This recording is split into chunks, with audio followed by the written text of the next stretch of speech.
आरोपी बीभव की दलील, क्या मिल पाई बेल? बीभव की जमानत अर्जी, सुनवाई में स्वाति रो पड़ी। पिटाई कांड का वीडियो देखा, स्वाति का दर्द छलका। भरी अदालत में बीभव ने दागे सवाल, रोने लगी स्वाति मालीवाल।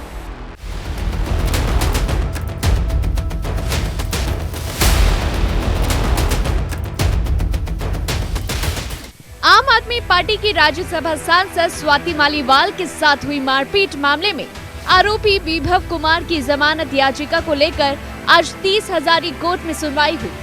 वहीं इस पूरे मामले को लेकर बीभव कुमार के वकील एन हरिहरन ने कोर्ट से कहा कि यह याचिका सुनवाई के योग्य है। बता दें कि बीभव ने 25 मई को कोर्ट में याचिका लगाई। सुनवाई के दौरान स्वाति भी कोर्ट में मौजूद रही। बीभव के वकील हरिहरन ने सुनवाई के दौरान आरोप लगाया कि जब सेंसिटिव बॉडी पार्ट्स पर चोट के निशान नहीं मिले तो गैर इरादतन हत्या की कोशिश का सवाल ही नहीं और न ही बीभव का स्वाति को निर्वस्त्र करने का कोई इरादा था। ये चोटें खुद को पहुंचाई जा सकती। बीभव के वकील ने यह भी कहा कि पुराने जमाने में ऐसे आरोप कौरवों पर लगे थे जिन्होंने द्रौपदी का चीरहरण किया था। स्वाति ने ये एफआईआर पूरी प्लानिंग करके 3 दिन बाद दर्ज कराई। ये दलीलें सुनकर स्वाति कोर्ट रूम में ही रो पड़ी। स्वाति ने बताया कि बीभव कोई आम आदमी नहीं, वह मंत्रियों को मिलने वाली सुविधाएं इस्तेमाल करता है। उसे जमानत मिली तो मुझे खतरा होगा।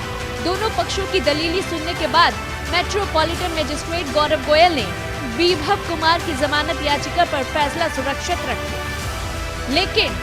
लेकिन सुनवाई के दौरान और क्या कुछ हुआ है, चलिए आपको बताते हैं। बीभव के वकील एन हरिहरन आम आदमी पार्टी की राज्यसभा सांसद स्वाति मालीवाल दिल्ली के सीएम आवास पहुंची थी और उन्होंने अरविंद केजरीवाल के पीए को बुलाया। उनका कहना है कि बीभव कुमार उस समय वहां मौजूद नहीं थे। ऐसे में स्वाति मालीवाल मुख्यमंत्री के निवास स्थान की तरफ बढ़ निकली। एन हरिहरन ने पूछा कि मुख्यमंत्री आवास में कोई इस तरह से घुस सकता है। उन्होंने इसे जबरन घुसना बताते हुए कहा कि इस संबंध में रिपोर्ट दायर की जा चुकी। उन्होंने दलील दी कि ना तो उनके पास कोई अपॉइंटमेंट था और ना ही उनके आने की पूर्व सूचना मिली थी। अधिवक्ता एन हरिहरन के मुताबिक स्वाति मालीवाल को जब सुरक्षा गार्ड्स ने रोका तो उन्होंने उनसे कहा कि क्या वो एक सांसद को इंतजार कराएंगे। डिफेंस काउंसिल के अनुसार इसके बाद वो वेटिंग रूम में बैठ गए और सुरक्षा कर्मियों से बीभव कुमार से बात करने के लिए कहा। उन्होंने एफआईआर में लिखी बातों को झूठा बताते हुए कहा कि इसे तुरंत नहीं दर्ज कराया गया, 3 दिन बाद फाइल किया गया।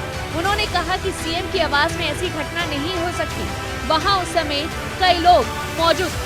साथ ही उन्होंने ये भी दलील दी कि उस क्षेत्र में कई अस्पताल होने के बावजूद स्वाति मालीवाल को मेडिकल टेस्ट के लिए एम्स ले जाया गया। उन्होंने कहा कि कोई गंभीर जख्म नहीं है, ऐसे में इसे हत्या का प्रयास नहीं माना जा सकता। उन्होंने दावा किया कि जो जख्म है वो खुद से भी किए जा सकते हैं। उन्होंने स्वाति मालीवाल के कपड़े फाड़े जाने की बात को भी झूठा बताया। इस दौरान आम आदमी पार्टी की राज्यसभा सांसद रो पड़ी। वकील ने कहा कि एफआईआर में दर्ज सारी चीजें बाद में सोची गई।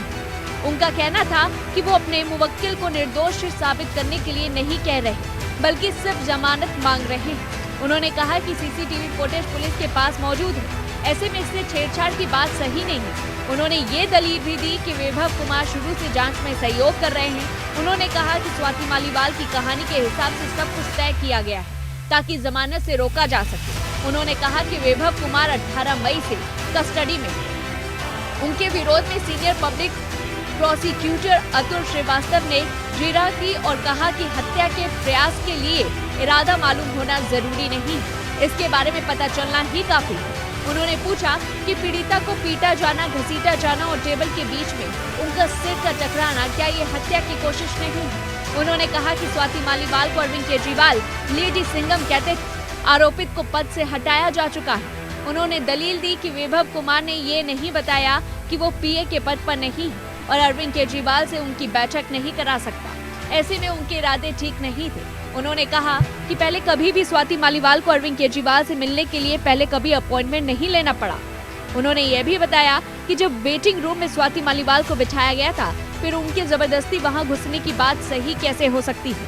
अचानक वहां बीभव कुमार आ गया और पूछने लगा कि उन्हें वहां किसने बैठाया। बता दें कि आम आदमी पार्टी के अनुसार वहां मौजूद सभी लोग वैभव कुमार को रिपोर्ट कर रहे थे। इसका मतलब है कि वो सबूतों के साथ छेड़छाड़ कर सकता है और वो प्रभावशाली है। उन्होंने कहा कि सीआर पार्क के पास पीड़िता रहती है, इसीलिए वो एम्स में मेडिकल के लिए गई। यौन अपराधों को दर्ज कराने में पूरे देश की महिलाएं हिचकिचाती हैं। ऐसे में पहली बार थाने जाने के बावजूद स्वाति मालीवाल ने घटना का पूरा विवरण नहीं दिया, बल्कि पुलिस अधिकारी उनके घर गए तो उन्होंने सब कुछ बताया। उन्होंने ध्यान दिलाया कि कैसे स्वाति मालीवाल को हत्या और बलात्कार की धमकियां मिल रही हैं। इस दौरान स्वाति मालीवाल ने भी बताया कि कैसे आम आदमी पार्टी ने प्रेस कॉन्फ्रेंस करके उन्हें भाजपा का एजेंट बता दिया।